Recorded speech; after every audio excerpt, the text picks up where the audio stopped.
Okay guys, this video is going to show how to calibrate your Ozo Bot EVO. So you're just going to put it right here on a black dot that's bigger than the Ozo Bot. And we're just going to hold this power button down for 5 seconds.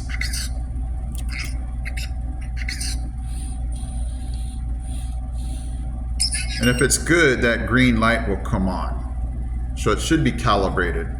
But let me go ahead and show you a different bot. I'm going to put this on that same black dot. 1, 2, 3, 4, 5.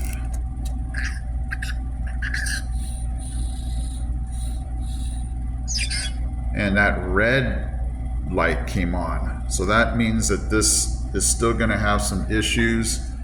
You can see here that it's not going to follow any of these lines. So I'm going to have to figure out how to get that repaired. But if you get the green light after calibrating, it should be good and ready to go. This one still has some issues.